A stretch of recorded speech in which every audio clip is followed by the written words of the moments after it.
Bonjour et bienvenue sur ATech. Aujourd'hui, un projet colossal promet de relier la mer Caspienne à la mer Noire et de transformer le cœur du continent eurasiatique. Comment un canal de 700 km pourrait-il offrir aux pays enclavés d'Asie centrale un accès direct aux océans du monde?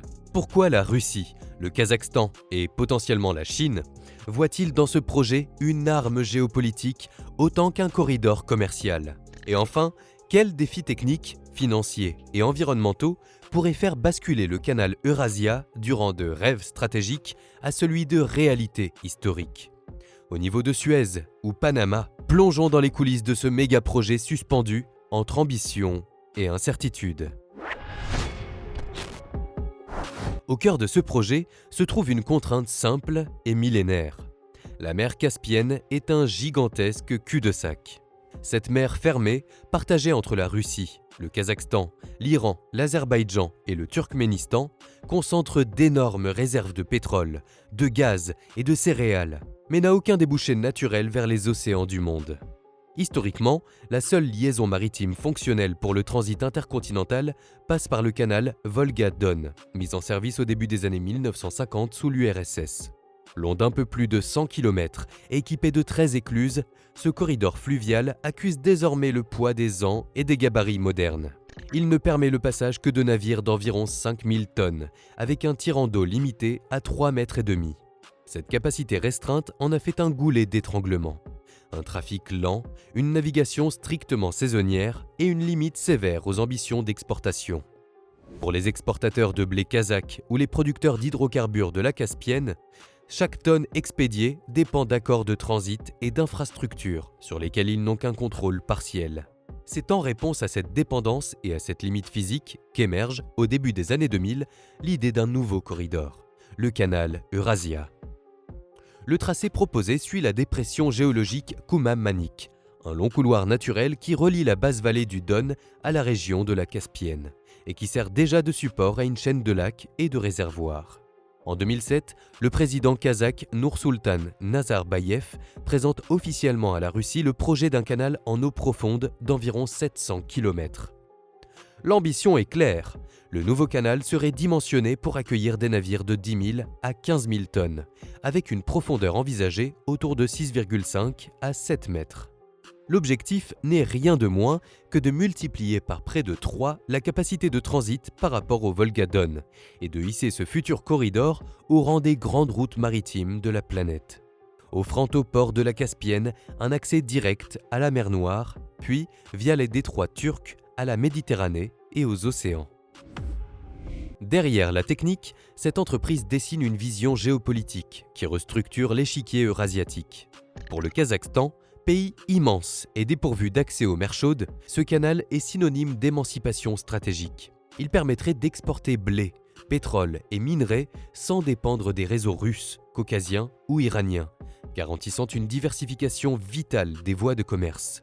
Pour la Russie, l'intérêt est double. Il s'agit de moderniser un axe logistique hérité de l'époque soviétique pour consolider son rôle de pivot majeur entre l'Asie centrale, l'Europe et le Moyen-Orient, tout en captant des droits de transit substantiels et des investissements étrangers. Quant à la Chine, engagée dans son initiative des nouvelles routes de la soie, le canal Eurasia pourrait devenir un maillon supplémentaire, essentiel d'un vaste système de corridors multimodaux connectant l'Asie à l'Europe.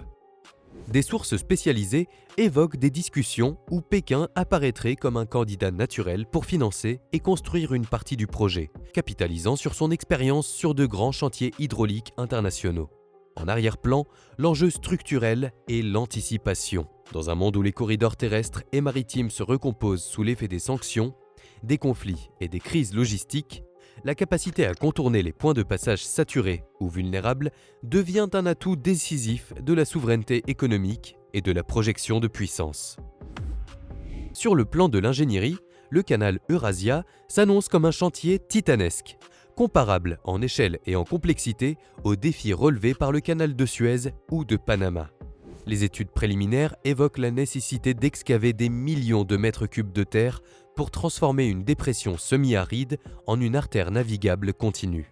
La topographie pose une difficulté majeure. La mer Caspienne est située à environ 28 mètres en dessous du niveau de la mer. Pour relier ces eaux au bassin hydrologique menant à la mer Noire, les navires devraient franchir plusieurs paliers successifs, ce qui nécessiterait la construction d'un système sophistiqué de plusieurs écluses et de puissantes stations de pompage.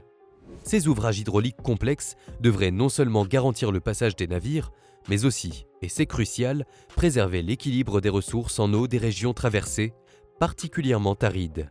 Le terrain lui-même présente des défis constants, des sols sensibles à l'érosion, la nécessité de renforcer des centaines de kilomètres de berges et l'impératif de créer des bassins de compensation pour gérer finement la salinité et la qualité de l'eau. Pour que ce corridor soit viable, il ne suffirait pas de creuser, il faudrait simultanément moderniser les routes, les voies ferrées, les oléoducs et les gazoducs qui longent déjà la dépression Kouma-Manik, transformant l'ensemble de cette zone en un véritable corridor multimodal intégré. Cependant, le principal obstacle, qui maintient le projet à l'état de concept, n'est pas technique, il est fondamentalement financier et politique. Les estimations de coûts varient énormément, allant de plusieurs milliards de dollars pour une version minimale à des montants pouvant dépasser les 20 milliards pour une version à grande capacité. Un tel engagement financier représente une somme colossale pour des économies soumises aux sanctions, aux fluctuations des prix de l'énergie et aux incertitudes géopolitiques.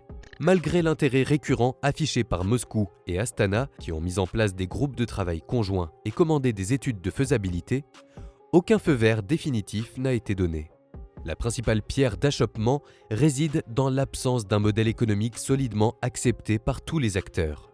Certains analystes doutent que les projections de trafic les plus optimistes se réalisent, soulignant que les flux de pétrole et de gaz se déplacent de plus en plus vers les pipelines et que la demande maritime à long terme pourrait être affectée par la transition énergétique. De plus, un facteur politique externe limite l'autonomie stratégique promise. Même si le canal Eurasia ouvrait la Caspienne à la mer Noire, le passage vers la Méditerranée resterait soumis aux conventions internationales régissant les détroits turcs et donc indirectement à la volonté politique d'Ankara.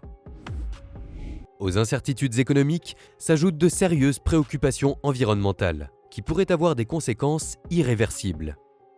Modifier en profondeur les équilibres hydrologiques d'une région faite de steppes, de lacs salés et de zones humides fragiles pourrait affecter durablement la biodiversité, les poissons migrateurs et les terres agricoles environnantes.